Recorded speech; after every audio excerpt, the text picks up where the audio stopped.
大家好啊！今日咧就喺呢個頻道度咧，同大家講下咧關於呢個鳥室危機啊。同點解我講呢樣嘢咧？因為咧我啊深受其害啊！最主要咧係因為咧，我屋企咧有個簷篷啦，咁咧有隻雀咧就喺上邊咧就誒即係鋪一啲樹枝，想整個雀巢啦。咁之後咧，佢咧就喺度築巢啦。咁我老公咧就好好咁樣啦，咁啊諗住俾佢築巢啦。點知咧冇幾耐咧就覺得哇個身好痕啊，點解粒粒嘢嘅咧？咁我同我老公講話，唔知係咪隻雀啊？然之後咧佢咧都唔信啊，佢話即係咧佢就好迷信咧，就話等有啲好嘢發生咗先啦，因為我女入大學係要。咁咧就想個女入咗大學先，即係話佢嘅意思話隻雀咧喺度築巢咧，即係安定咧先會即係令到你會即係好噶覺得呢度係一個好地方先會喺度築巢嘅咋咁啊。咁啊然之後咧咁就嚟啦吓。咁咧原來咧之後咧啲室咧就經過道門嗰度咧，即係我已經屋企咧係冇開門噶啦，冇開呢個露台門噶啦。咁咧佢經過道門罅嗰度咧就入嚟。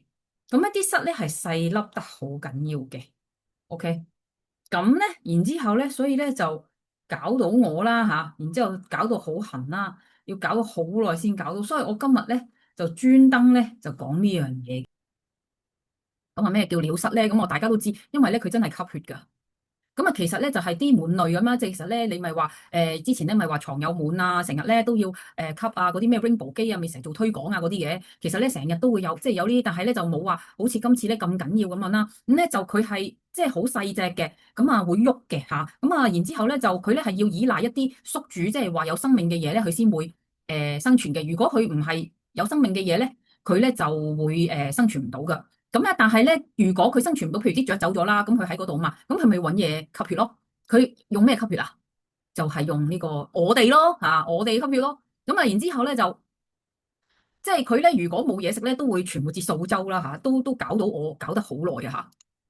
咁啊嗱，啲蟲咧，如果放大咗就係啲咁嘅樣。我老公咧之前咧都有俾張相我去睇嘅，即係其實咧都係差唔多嘅樣，但係就細隻咗好多，係細過一個兩毫子嘅嚇。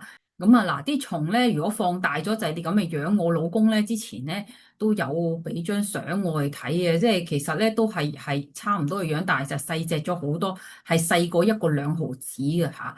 咁嗱，呢個就係兩毫子，你睇隔離個粒就係㗎啦。咁咧當嚇嗰啲其實咧當初咧佢諗住咧。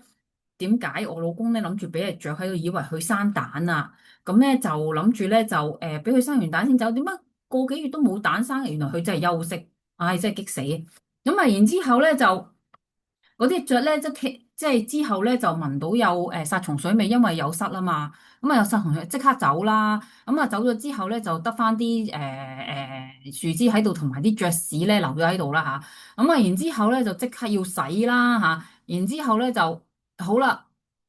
咁啊，留翻啲虱，咁啊啲虱梗係要揾嘢食噶啦，咁咪繼續爬入嚟咯吓。咁啊，然之後咧就因為個鳥巢已經冇咗嗰啲雀啦嘛，咁然之後佢哋會即係入嚟慢慢揾嘢食啦，然之後就喺度吸血啦吓。咁啊，佢咧會藉住咧就因為我哋咧有啲體溫同埋二氧化碳啊吓，咁咧就會喺床度咧瘋狂咁吸血啊。或者係佢爬落你度瘋狂咁吸血，所以咧你成日都會覺得好痕好痕咁樣啦。咁啊，其實鳥虱咧會唔會影響健康嘅咧？你要知道，佢唔會影響健康，但係會令到你好唔舒服。點解我咁講咧？嗱，我係一個冇敏感嘅人嚟嘅，我係食嘢啊、掂乜嘢啊都冇敏感嘅嚇，咁啊吸乜嘢都冇敏感嘅，係由細至大都冇敏感嘅。但係咧，今次咧真係玩死我啦！強烈嘅皮膚敏感，其實佢唔係啲咩敏感，佢一啲紅疹起咗之後，因為佢咬你嗰陣咧係有唾液噶嘛，咁咧就紅疹起咗啦，其實好似蚊爛咁啦。但係咧，除咗痕之外咧，我話俾你聽，係有一個小水泡生咗出嚟。當個小水泡爆咗之後，又有小水泡生出嚟。真係咧搞到你咧死得噶，真係。咁咧，然之後咧，嗰啲小水泡咧就真係誒，即係搞到你咧又痕啦，但係你又唔想整爆佢啦，因為根本就你覺得係即係誒好辛苦啊，好咁咧，佢皮膚敏感咧係會令到你好辛苦啦，有水泡生啦，然之後嗰啲水泡。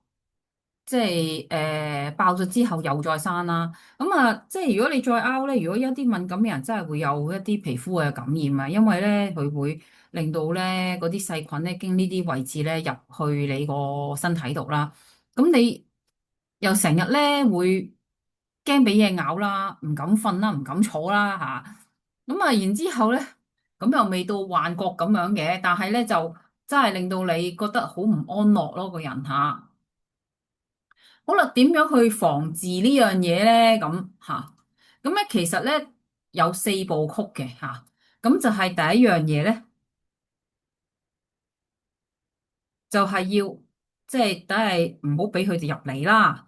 咁首先咧就搞掂個鳥巢先啦，然之後就要消毒啦吓，然之後咧，因為咧呢樣嘢唔搞咧，你噴咩藥都冇用，因為佢哋係唔係好怕殺蟲水嘅咋。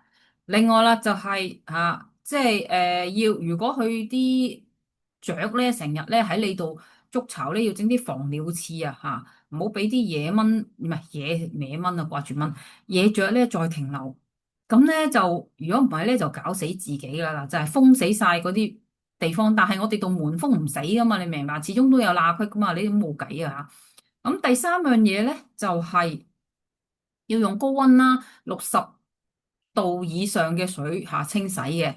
咁然之後咧就令到佢係怕熱噶嘛，令到佢咧就係會死啦嚇。另外啦就係如果普通蚊怕水咧，即係都係冇用噶嚇。咁咧就要用一啲滿蟲嘅殺菌劑嚇，即係滿蟲嘅殺蟲劑嚇，封鎖晒呢啲咁嘅嘢嘅。但係咧，我當日咧，其實咧，我喺即係除咗我老公咧攞晒嗰啲被啊嗰啲去60度之外咧，搞到咧嗰、個洗衣機咧都壞埋嚇，即係即係叫做乾衣嘅功能都壞埋啊！依家得翻可以洗，淨係可以洗衫啫。咁咧，然之後咧就我連啲即係平時我同我女啲公仔咧都有，所以咧仲要攞個蒸汽機咧攞60度咧去做啊。咁咧到最後點咧？當我老公唔喺度嘅時候咧，我媽咧叫我買日本嗰隻殺蟲，即係嗰隻好似殺他死咁樣一個噴霧裝嘅，係日本做嘅。咁咧就愛嚟咧滅虱嘅。咁咧佢就一擺喺屋企係可以做300米啦。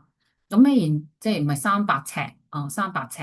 咁咧一打開咧一噴，好似啲煙霧彈咁，你要走2至3個鐘頭焗住佢，令到佢咧成屋咧都係嗰啲即係氣體咧就可以焗死嗰啲虱嘅。咁我試過真係得嘅，焗完之後真係再冇虱啦。咁咧就安安樂樂啦吓。咁啊，最緊要係要清乾淨個鳥巢，呢個根治性嘅一定要做下。好啦，如果係咁嘅時候咧，大家要留意啦吓。如果即係最緊要咧就係乾淨啦。講真，即係如果講真嗰句，即係諗住做好人，點知就搞死自己啊吓。咁啊，所以咧就唔係唔做好人，我哋要有限度地做好人。如果呢啲嘢係令到自己係唔好嘅時候咧，就盡量都唔好做啦。咁咧就今日咧就有個公仔陪住大家啦，希望大家俾 like 同 subscribe 啦，咁啊記住小 A 啦，咁小 A 咧下次咧仲會將一啲健康嘅資訊咧帶俾大家嘅吓，咁啊記住啦，如果有嘢嘅時候都可以喺 YouTube 度留言俾我哋啦，我哋再可以即係解答下大家嘅問題啦。好啦，拜拜。